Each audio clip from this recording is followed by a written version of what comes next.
Radio libre francophone. Votre voix communautaire en Tunisie. Et bonjour chers abonnés de Radio Libre Francophone, nous sommes bien sûr au forum Tunisian African Empowerment première édition organisé par TABC en partenariat avec l'AESAT. Alors ici nous avons plus de 23 stands que nous allons visiter ensemble. Suivez-moi plutôt, on y va.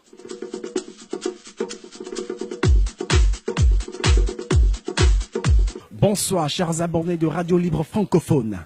Alors nous sommes toujours au forum organisé par TABC, Tunisian African Empowerment première édition. Nous sommes avec un responsable qui va nous parler un peu plus de lui, se présenter et nous dire un peu plus les raisons pour lesquelles un étudiant subsaharien, pourquoi pas, devrait s'inscrire dans sa faculté.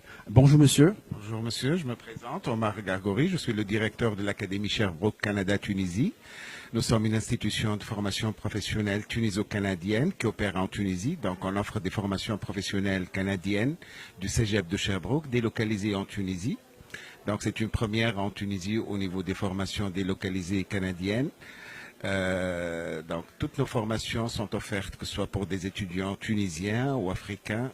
L'important, c'est qu'ils soient francophones parce que toutes les cours et les formations sont dispensées en langue française.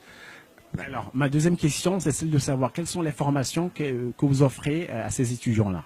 D'accord. Nous offrons des formations de niveau à peu près Bac plus 2, des formations professionnelles courtes dans le champ de la gestion, telles que la comptabilité, la finance, la comptabilité informatisée, marketing, gestion de commerce, informatique de gestion. C'est des branches de gestion d'une durée d'1 an et demi à 2 ans. C'est des formations professionnelles et qualifiantes pour des métiers. Donc les étudiants qui vont faire des formations chez nous vont être immédiatement opérationnels au niveau du marché de l'emploi. Le système canadien est comme ça. Donc vraiment le côté pratique qui est présent est très très important dans ce genre de formation. D'accord. Alors l'un des problèmes majeurs ici en Tunisie concernant ces étudiants, c'est le problème de cas de séjour.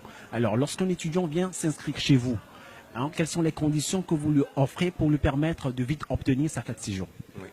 Ce que nous offrons pour les étudiants ici de pays francophones, un service d'accueil depuis l'aéroport jusqu'à de la recherche, même avant son arrivée en Tunisie, de la recherche d'un logement. Ça, c'est la question la plus importante. Le côté papier, préparation, aide à obtenir tous ces papiers, on les assiste. On les laisse pas dans la rue pour s'en occuper eux seuls. On a un service qui s'en occupe de ça. On les assiste, on va avec eux dans tous les ministères, dans toutes les institutions qui s'en occupent qui délivrent les visas, les préparatifs, tout ça. On leur montre tout et on les assiste. Donc notre rôle, c'est vraiment de les accueillir de l'aéroport, la recherche de logement même en avance, pour y arriver ici en Tunisie dans des conditions assez confortables, comme on dit. Donc on leur montre même des photos de logements à l'avance qu'ils peuvent choisir, les prix, tout ça. On joue ce rôle-là pour eux. Donc ça, c'est très important à notre niveau. Donc on se met dans la place de ces gens-là qui arrivent à l'aéroport et qui ne connaissent personne. Donc on a besoin d'être assistés, d'être aidés. Ça, c'est un service primordial à faire pour les jeunes africains. Au niveau de la paperasse administrative en Tunisie, comme vous venez de le voir dans ce forum, on est conscient qu'il y a beaucoup de lourdeur administrative au niveau des administrations. Donc tout le monde y met un peu de son grain, comme on dit, pour essayer de résoudre ces problèmes et de faire que les papiers soient obtenus dans des délais très courts, qu'on facilite l'obtention des papiers, tout ça. Moi, honnêtement, j'étais pas au courant qu'il y a tellement de problèmes. Donc on s'y met, tout le monde, administration et organismes d'enseignement, pour y faire quelque chose et aider ces jeunes-là à venir chez nous et qu'ils soient les bienvenus à tout moment. Alors, voici, nous sommes à la première édition du forum. Ça vient juste de commencer. Quelles sont vos impressions par rapport à l'organisation? Dites-nous un peu plus. Je pense que c'est une très belle initiative pour un premier forum. Je pense que ce genre de forum doit être répété chaque année. Donc la Tunisie et l'Afrique, on a une histoire commune, on a un avenir commun.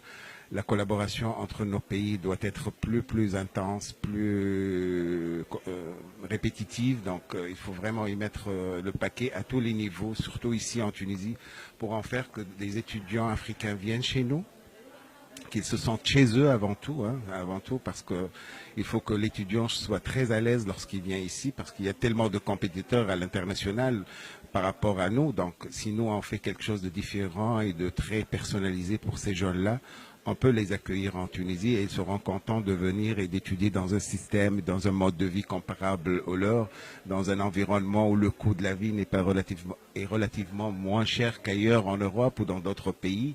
Mais les études, même par rapport, même s'ils sont dans des institutions privées comme la nôtre, on est de loin à des prix très très bas comparativement, par exemple au Canada, un diplôme comme le nôtre, il coûte, comment dirais-je, dans les 20 000 euros par année. Ici, il coûte 2 500 euros. Donc c'est de loin incomparable. C'est juste le diplôme, mais le coût de la vie en Tunisie, on peut y ajouter 300 euros par mois. Donc c'est intéressant, c'est intéressant. Puis on est dans un milieu francophone, la qualité de vie dans la ville de Tunis est extraordinaire.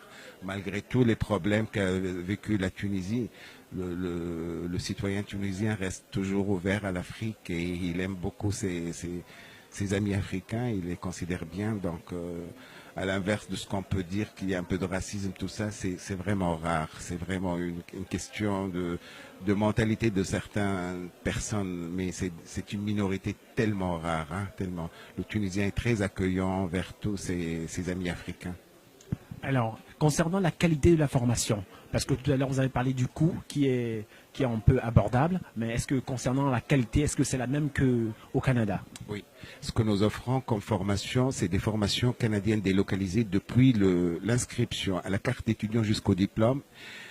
Le programme canadien est respecté à la lettre. Il y a des responsables canadiens qui viennent chaque session, chaque 4 mois pour tout contrôler. Il y a même des caméras de surveillance où ils voient tous les enseignants enseigner le cours. Tous les examens sont contrôlés par les Canadiens pour qu'on puisse suivre pour qu'on puisse respecter le contenu. L'approche pédagogique est l'encadrement est très fort pour les enseignants surtout. L'approche par compétence est exigeante. Donc les enseignants que nous recrutons sont c'est des experts métiers. C'est pas du genre enseignant du secondaire qui vient enseigner chez nous. Non, non, c'est des experts métiers qui travaillent avec nous dans les formations pour entreprises parce que nous faisons beaucoup de formations en inter-entreprise. Donc on est ouvert sur le monde des entreprises en Tunisie. On leur offre des formations de perfectionnement. On connaît leurs besoins et on offre à nos jeunes des formations qui répondent aux besoins de ces entreprises-là. Donc l'étudiant, quand il sort de chez nous, déjà il a fait des stages en entreprise en Tunisie et nous on s'en occupe de ces stages-là. Donc nous on leur garantit ces stages-là et par la suite ils sont vraiment immédiatement opérationnels. Ils répondent aux besoins des entreprises. Ça c'est très important. Et je pense que cette question-là est très importante, que ce soit en Tunisie, au Canada ou dans n'importe quel pays africain. L'entreprise a besoin de techniciens immédiatement opérationnels. Ils n'ont plus besoin de techniciens à qui on offre encore des stages. On n'a pas le temps d'encadrer. Le temps d'encadrement coûte beaucoup d'argent et ils ont besoin de petits cadres, de petits techniciens polyvalents qui peuvent les aider dans beaucoup de tâches, qui peuvent évoluer avec le temps. C'est pas un problème. Ils peuvent évoluer si on a la volonté. On évolue. Donc ça, c'est l'avenir. L'avenir, c'est dans les formations professionnelles qualifiantes où la personne sera immédiatement opérationnelle. Et là est notre rôle. Alors merci, c'était tout pour cet entretien.